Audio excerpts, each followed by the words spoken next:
everyone and welcome to my channel. It's me, Mish, the Dorky Reader, and today is my February reading wrap-up video. I'm a little late to the game. It's almost the end of March already, and I'll probably be putting out my April TBR video like within a week or two. But you know what? It's okay. It's gonna get done. So I have with me here my February TBR stack, and I did pretty good in February, I think, overall. I read, what was it, 5 of these? 1, 2, 3, 4, 5. Yeah, I read 5 of them, so that's pretty decent out of 9. I'm proud of myself.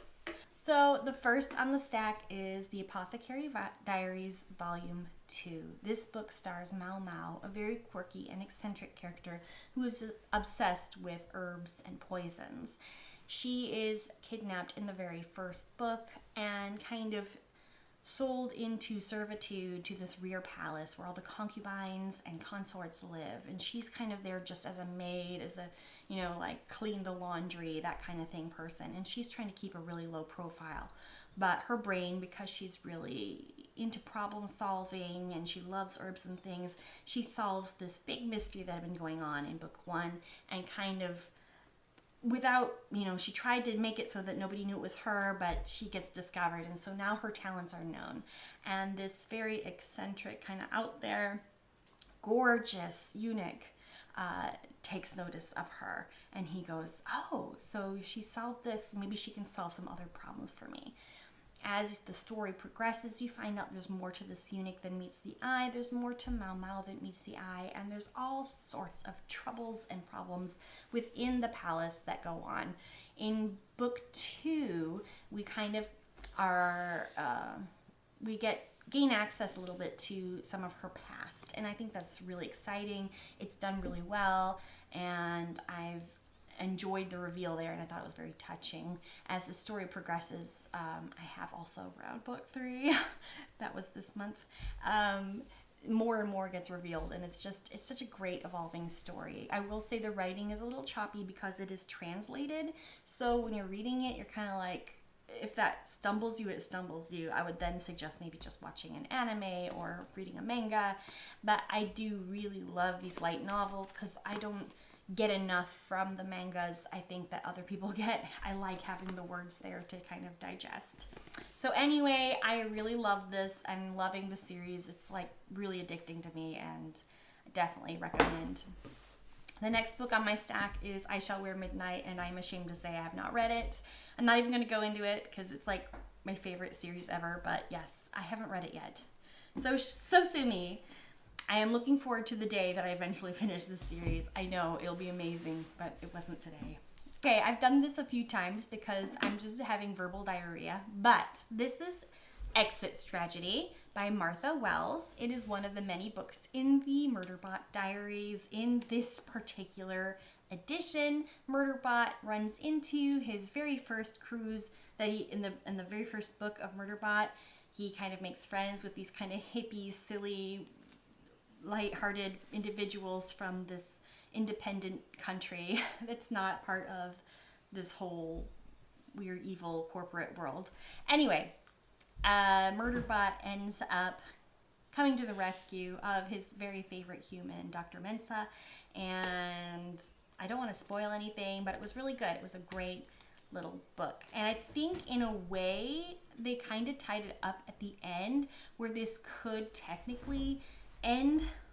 I mean, it wouldn't be completely filled out everything, but it does feel like a good, conclusive book. Like, it has a nice, tight ending. So, because of that, if you wanted to stop after reading Exit Strategy, I guess you could. But I'm going to keep going because I really like Murderbot.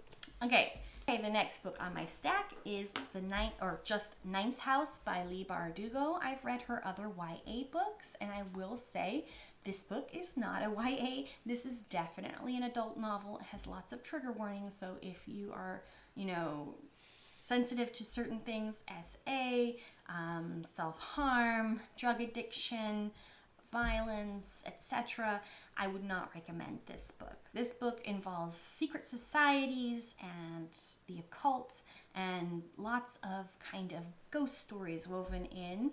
And actually my favorite character in this whole book was a ghost. I forgot what his little name was real quick because I read this one early on in the month. But anyway, he was my favorite character. He was very interesting. He had me intrigued. There's also some really great side characters I thought that she pulled into this mix. And the main character, Alex Stern, she is someone who had a really rough upbringing because from the time she was a small child, she could see ghosts and interact with them in ways that, others can't. And that is kind of her special ability. And having that as something that other people were aware, like that this main secret society kind of was aware of, they pulled her in and gave her kind of a free pass to join them because they need that ability for reasons that'll be explained if you read the book. But anyway, Alex Stern, she's kind of gruff and a little bit like not afraid of being who she is, but she's also feels a little misplaced because she's been admitted to Yale and she doesn't really feel like she belongs there because she didn't have the same upbringing as other people. She's not quite as intelligent, quote unquote, as others. So she's just kind of like feebly bouncing along, but taking classes and trying to improve herself and change her life around. But she's a really interesting character. I really like Alex Stern. I will say I will continue the series, but it is slower going. So, and I think it does absolutely suit October Halloween spooky season. So that would be what would have been a better time to read this. Also because of the college feel, it kind of gives that back to school vibe. So maybe September, October would be a great time to pick up book 2. Okay, the next book on my list here is Emily Wilde's Encyclopedia of Fairies. I did not read this one, and I'm bummed because honestly, I think my book selections were lacking in my kind of romance, and so I guess that's that. So there's that. I also didn't read This Woven Kingdom by Tahira Mafi. I am looking forward to reading it someday. It just wasn't in February. Next I have The Scorpion and the Night Blossom, and I was really pleasantly surprised by this one actually. I was expecting it to be more cringy, but it wasn't as cringy as I thought it would be. This is an adult fantasy with some hints at spice, but I don't think it's that spicy, not in book 1 anyway. There's basically the story of this girl. She has her mother has been drained of most of her soul by a demon, and in order to cure her mother, to bring her back into her full self, she needs to win this competition set in the heavenly realm. In this world, there are 3 places: the heavenly realm, the mortal realm, and the demon realm. And the demon realm has taken over the mortal realm, making it very dangerous to live, and most humans have been wiped out. So she is on her way on this journey towards the heavenly realm to try and enter this competition so she can save her mother's life. Along the way, she meets someone who has a kind of dark aura, but they have chemistry, and they end up both making it to the heavenly realm and are able to enter this competition. There's more to the story and some of her backstory, and I'm not going to spoil everything, but I will say that for whatever reason, this one worked for me. And the reviews weren't that great either, so I was really worried, but it taught me to rely on my own instincts, because there are some books that are very popular that I don't love. Like, I'm not a huge fan of, what's that one with the dragon riders, that The Fourth Wing? I don't like The Fourth Wing. It's not my cup of tea. I thought the insta-lust, insta-love stuff was a little too much for me in that book. But I was surprised that in this one it wasn't along those lines, so it felt right for me. Also, this cover is gorgeous. I really, really love it. I want to get the sequel in the same edition, but I'm worried because this is Fairy Loot, and Fairy Loot flies off the shelf. So the prices usually get hyped up, and it's sold on used bookstores for like $50 or something, and I'm afraid of that happening. So I don't know how I can get it in time, but I'd really love to get the second edition of this book. I loved it. It was way better than I thought it would be. The next on my list is We Are Legion, We Are Bob. I didn't read this. I love sci-fi, and I had a lot of sci-fi options, I think, didn't I? No, I just had the 2. Well, I love sci-fi, and I didn't read it, and that's really surprising to me. I wonder why. Maybe I was just in a mood for something different in February.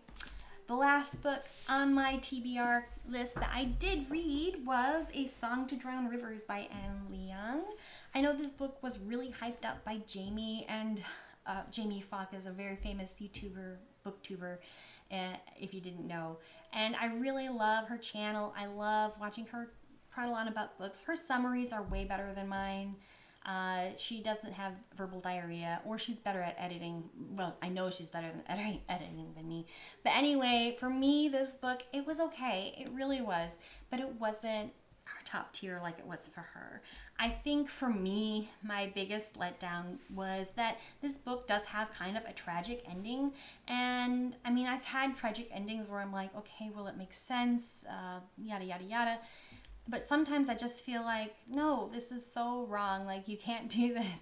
And that's how I felt reading this book. I felt like betrayed by the author. Like, why did she have to do that? Why? Why do you have to give me a sad ending? I don't want one. I want a happily ever after. Or at least something. Doesn't have to be like, live in a castle in a faraway. No, just something. But it didn't give me that. It gave me something sad instead. Also, I didn't feel as connected. I think there was a little bit of a weirdness because she's kind of in this land of deceit. I guess it was sold to me as maybe a love triangle, but it wasn't really a love triangle at all. And I don't think that was Jamie who said that. I think I've read that somewhere else. But there's definitely only one love interest. The other, it's just kind of weird and awkward, and I'm not sure how to feel about it. I just didn't like this character that she went in to spy on the king.